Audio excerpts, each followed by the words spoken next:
하나님 말씀은 이사야서 12장 2절로 3절입니다.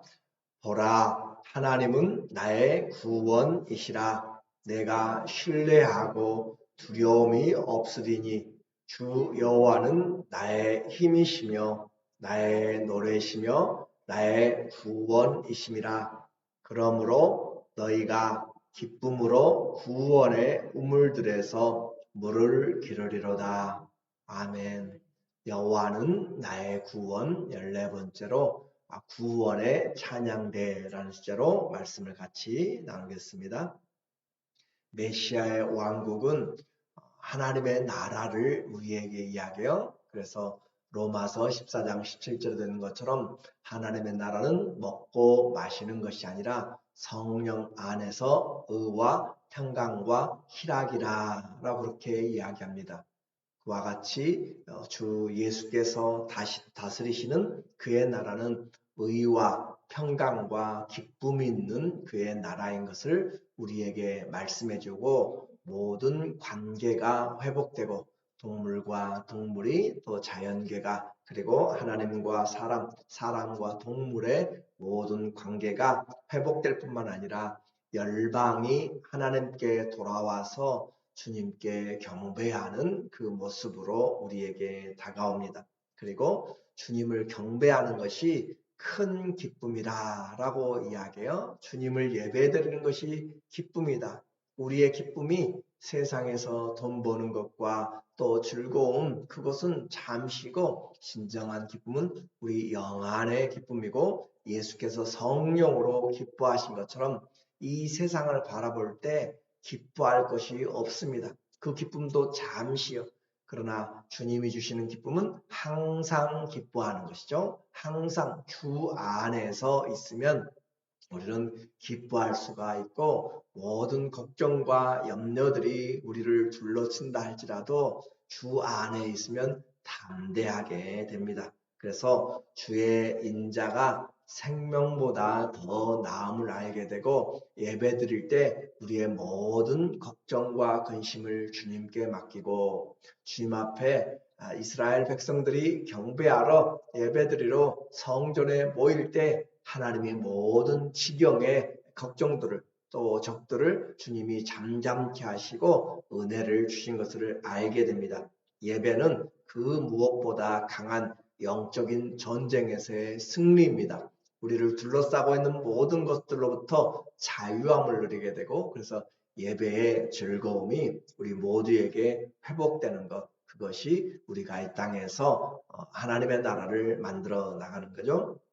구원이 이루어질 때 우리의 삶은 어떤 고백이 이루어지는가, 오늘 12장을 보게 될 것인데 이 이사야서는 1장부터 66장까지 되어 있는 중에 크게 1장부터 39장까지 심판과 또 40장부터 또 66장까지 소망에 대한 부분으로 나누어지고 그리고 또 그 전반부의 그 심판에서도 이스라엘 예루살렘을 향한 심판이 있고 열방을 향한 심판이 있습니다. 그래서 오늘 1장부터 12장까지는 예루살렘, 유다에 관한 예언이 마치게 되고 내일부터 보게 되는 13장부터 23장까지는 열국에 대한 다른 나라들 열국에 대한 심판이 이제 선포되게 돼요. 그래서 오늘 이 유다의 하나님의 메시지가 또 그리고 메시아의 나라가 오는 것을 우리에게 말씀드리고 어떤 하나님 앞에 우리의 삶이 나타나는가. 첫째는 메시아의 나라가 옴으로써 우리에게 감사의 삶을 이야기를 해요. 12장 1절에 그날에 메시아가 다스리는 그리고 그날에 사자와 소가 함께 풀을 먹고 또 어린아이가 독사의 굴에서 함께 놀고 또 이리와 표범이 또 양들이 함께 놀게 되는 그런 메시아의 날에 네가 말하기를 여호와여 주께서 전에 내게 노하셨사오나 이제는 주의 진노가 돌아섰고 또 주께서 나를 아니하시오니 내가 주께 감사하겠나이다 할 것이라. 그래서 유다가 하나님께 돌아오고 열방도 돌아오고 하면서 내가 주께 감사한다 라고 이야기하죠. 모든 슬픔과 하나님의 진노, 하나님의 손을 높이 올려가지고 그 손이 내려오지 아니하였다라는 표현들을 여러 번 하였어요. 그리고 하나님의 화가 6번, 7번, 8번씩 그렇게 나타나는 그런 진노들이 다 사라지고 주님이 안위하시고 위로하시고 돌보십니다. 우리에게 감사는 하나님 때문에, 환경 때문이 아니라, 조건 때문이 아니라 하나님 때문에 우리는 항상 감사할 수가 있는 것이죠. 그래서 어려움 속에서도 감사한 성도는 그날에 더 풍성한 감사가 있게 됩니다. 진정한 감사, 하나님으로 인해서 항상 감사하고 또 범사에 감사하고 또 진심으로 감사하는 것이죠. 우리의 형식이 아니라 진심으로 감사할 수 있는 그 삶이 하나님 앞에 그날에 주께서 아니하시오니 내가 주께 온 마음으로 감사리라. 그래서 신앙은 감사가 충만한 데까지 이루어지면 우리에게 많은 시험들을 이겨낼 수가 있습니다. 우리의 하나님께 감사하는 예배, 감사하는 삶, 그것이 바로 메시아의 그날에 우리에게 주님이 완전하게 회복할 것이고, 두 번째 주의 나라 그날이 우리에게 다가올 때 이 감사는 찬양하는 삶을 동반합니다. 2절에 보라 하나님은 나의 구원이시라. 내가 신뢰하고 두려움이 없으리니 주 여호와는 나의 힘이시라. 나의 노래시며 나의 구원이심이라. 그래서 이 여호와는 하나님은 나의 구원이시라. 이 이사야 전체 주제요. 이사야의 이름조차도 여호와는 나의 구원이라는 뜻이잖아요. 그런 것처럼 이와 같이 하나님은 나의 구원이라, 여호와는 구원이시다 라는 것이 이 성경 전체의 하나님의 핵심의 부분이죠. 주님을 의뢰하면 우리에게는 두려움이 없는 것입니다. 정말로 주님을 의뢰하는데 두렵고 또 공포가 있고 그것은 주님을 제대로 신뢰하지 않는 것이에요. 다윗이 시편 3편에서 말하는 것처럼 천만인이 나를 둘러친다 할지라도, 나를 둘러서서 다가온다 할지라도 나는 주님을 의지하고 두려워하지 아니하리로다. 우리에게 하나님은 우리에게 담대함을 주시고, 믿는다라고 하는 것은 세상의 염려와 걱정과 근심을 이겨내는 것을 말하고, 그래서 이 담대함이 신뢰에서 나오는 것이에요. 하나님을 우리가 신뢰하게 되면은 만국보다, 열방보다, 모든 군왕들보다 주님이 더 강하시기 때문에 우리는 되게 두려움이 없게 됩니다. 그리고 주님은 여호와의 열심으로 이 일을 이루시기 때문에 믿음은 모든 환경에서 하나님을 신뢰할 때 나오고, 그 신뢰함은 두려움을 없게 만들고, 그 두려움이 없으니까 우리에게 힘이 나는 것이에요. 하나님을 의뢰하면 내가 힘을 얻게 된다라고 하는 거죠. 그래서 다윗은 전쟁할 때 자기 힘으로 나가지 않았어요. 골리앗과 싸울 때도 너는 칼과 창과 단창과 노창 또 방패 들린 자 앞에 세워가지고 그렇게 오지만 나는 네가 모여가는 이스라엘의 여호와의 이름으로 내게 간다라고 하잖아요.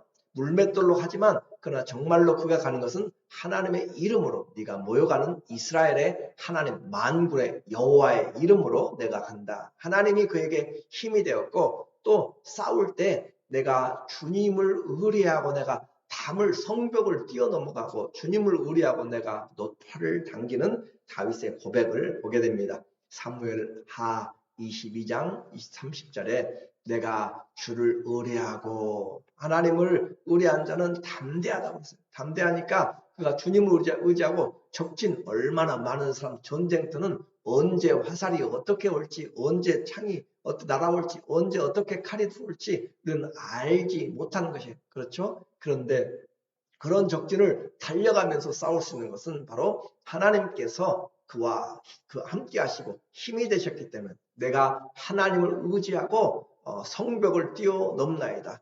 많은 어려움이 있어도 하나님을 의지하고 담대하게 앞장서서 나가서 싸울 수 있는 것도 바로 하나님이 그와 함께 하시고 힘이 되시기 때문에, 자, 주님을 의뢰하게 되면 우리에게 담대함이 있게 되고 주님이 우리에게 힘이 된다라고 이야기했습니다. 두려움과 공포를 이겨내는 것. 왜 그래요? 세상보다 만유보다 크신 하나님이 함께 하시기 때문에. 그래서 주님을 의지할 때 그 감사는 찬양이 되는 것이고 신앙의 노래가 되고 주는 나의 목자가 되시고 환난 날에 나의 큰 도움이 되십니다.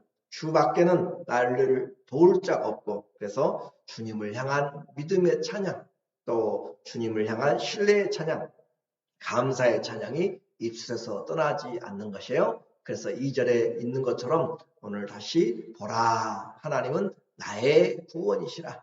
다윗의 고백만이 아니라 저와 여러분의 고백이 되어야 돼요. 하나님은 나의 구원이시라.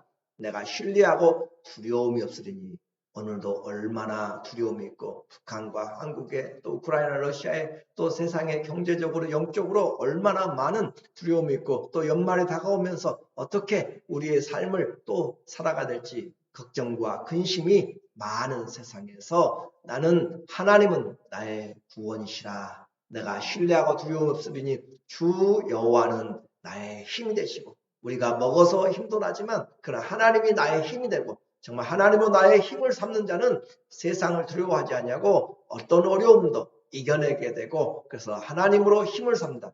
나의 힘이 되신 여호와여 내가 주를 사랑합니다. 18편 시편 1절에 있는 것처럼 여러분이 우리의 힘이 다른 데서 오는 것이 아니라 돈도 명예도 어떤 것보다도 하나님이 우리에게 힘이 될 때 우리는 더 큰 능력을 발휘하게 되고 두려움이 없게 됩니다. 하나님은 나의 힘이시고 그 힘이 되니까 나에게 노래가 나와요.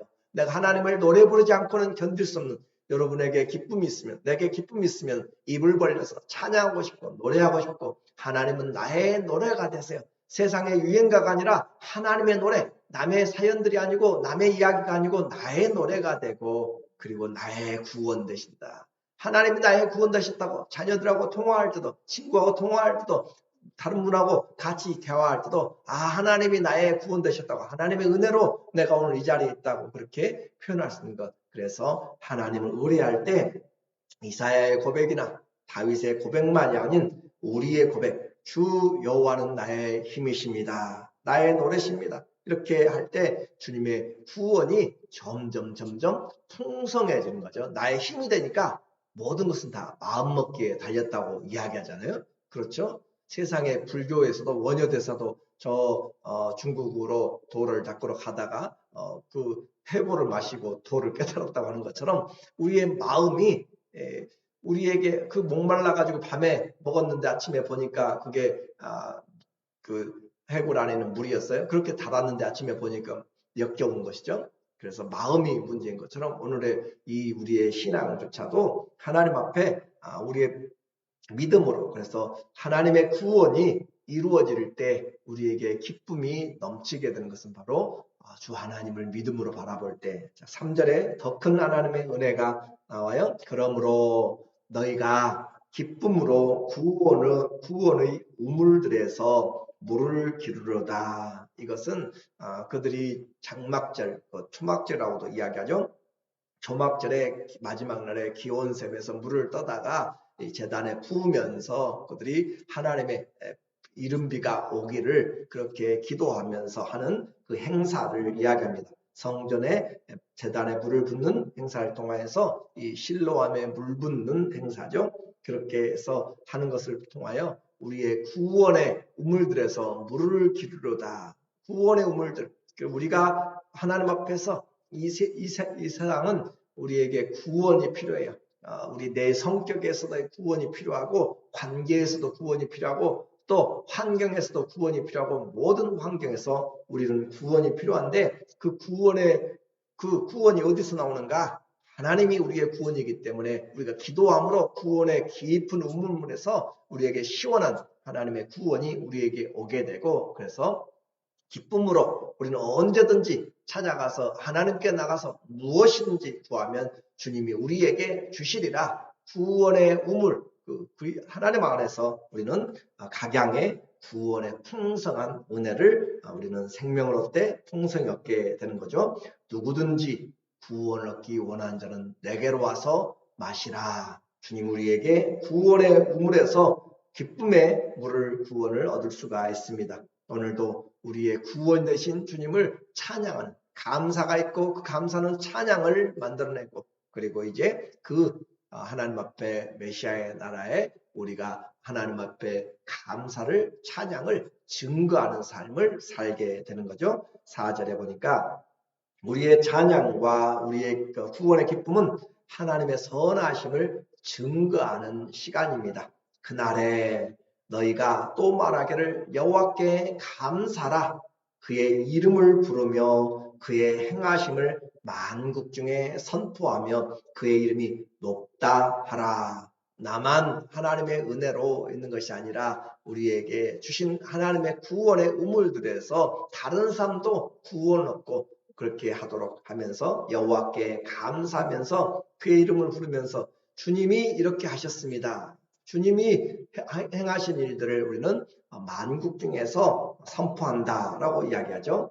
그 어느 누구도 하나님처럼 우리에게 때를 따라서 합당한 그런 구원을 주실 수가 없습니다. 그 놀라운 주님의 구원의 사랑을 받은 사람은 이와 같이 감사하며 선포해야 돼요. 이 눈을 뜬 맹인들이 예수님이 우리의 눈을 뜨게 해주셨습니다. 또 38년 된 그 앉은 맹인을 주님이 이렇게 세웠을 때 주님이 나에게 걷게 하셨습니다. 예수님이 나의 힘들고 슬프고 어려운 삶의 소망이 되셨고 기쁨이 되셨습니다. 예수님이 나를 회복시켜 주셨습니다. 예수님이 내 암흑 같은 길을 주님께서 나를 인도해 주셨습니다. 라고 그렇게 증거하고 노래하는 것. 우리가 하나님 앞에 은혜 받은 삶, 주님을 경배하는 자의 삶을 이와 같이 증거하는 삶이죠. 5절에 여호와를 찬양할 것은 극히 아름다운 일을 하셨음이니 이를 온 땅에 알게 할지어다. 온 땅에 알게 우리가 살아가는 이유가 나 혼자 그렇게 누리고 은혜 받고 하는 것이 아니라 너희는 가서 외쳐라 라고 하는 것이고 내가 받은 하나님의 은혜와 사랑을 나누라 라고 하는 거잖아요. 이를 온 땅에 알게 할지어다. 시온의 주민아 소리 높여 부르라. 나 혼자만 찬양하는 것이 아니라 이제 함께 구원의 찬양대원으로 그렇게 함께 부르고 있는 것이에요. 시온아 함께 찬양하자. 우리 성도들이 우리 가족들 함께 하나님을 찬양하자 라고 하는 것으로 시온의 주민아 소리 높이 부르라. 이스라엘의 거룩하신 이가 너희 중에서 크심이라 할 것임이라. 그래서 이스라엘의 거룩한 그 주님이 우리 가운데 그 선하심과 인자하심이 크시다. 찬양은 혼자 할 때도 귀하지만 함께 할 때 말할 수 없는 감격이 있어요. 말할 수 없는 감동이 있습니다. 함께 할 때 큰 울림이 있고 하모니가 있고 풍성함이 있습니다. 그래서 구원의 하나님은 찬송받기에 합당하신 우리의 하나님입니다. 그리고 우리의 구원받은 자의 찬송은 천사들의 찬송과 비교되지 않습니다. 천사들이 받은 은혜와 비교되지 않는 그들은 하나님이 찬송하도록 보좌를 만들도록 하니까 더 전문적인 스킬이 있을 수 있고 더 그렇게 할 수 있겠지만 그러나 구원의 경험을 한 사람에게서 나오는 그 사랑과 소망과 믿음과 감사의 그 찬양은 그 무엇과도 바꿀 수 없는 귀한 찬양의 고백이 되는 것이죠. 그래서 천국은 이 천사들도 천군들도 찬송하지만 그러나 그보다 구원 얻은 모든 환난으로부터 구원을 얻고 나온 사람들에게서 나오는 그 찬양이 온 천국을 울리게 되는 것이에요. 요한계시록 7장 9절에 보니까 이 일 후에 내가 보니 각 나라와 족속과 백성과 방언에서 아무도 능히 셀 수 없는 큰 무리가 나와 흰옷을 입고 손에 종려 가지를 들고 보좌 앞과 어린 양 앞에 서서 큰 소리로 외쳐 이르되 구원하심이 보좌에 앉으신 우리 하나님과 어린 양에게 있도다 하니 큰 소리로 이 구원하심이 바로 이 하나님과 어린 양에게 있도다 라고 목소리를 마음껏 높여서 정말 심장이 터지도록 하나님 앞에 외쳐부르는 구원하심이 어린 양과 보좌의 양식 어린 양과 하나님께 있도다라고 하면서 외치는 것이죠. 하나님이 계심으로 우리는 하나님을 신뢰하면 어떻게 해요? 두려워하지 말자라고 했어요. 하나님을 신뢰함으로 주님께서 우리를 인도해 가시고 오히려 우리는 감사하고 그 구원을 찬송하고 구원의 우물 들여서 때가 필요할 때마다 우물 들여서 구원 얻을 수 있는 그 하나님을 찬양하고 그리고 나만이 아니라 우리의 가정이 우리의 모든 권속들이 함께 주님을 찬양하면서 이 구원의 확장이 온 열방 위에 증거되는 우리 모두의 삶이 되시기를 예수님의 이름으로 간절히 축원합니다. 아멘. 기도하겠습니다.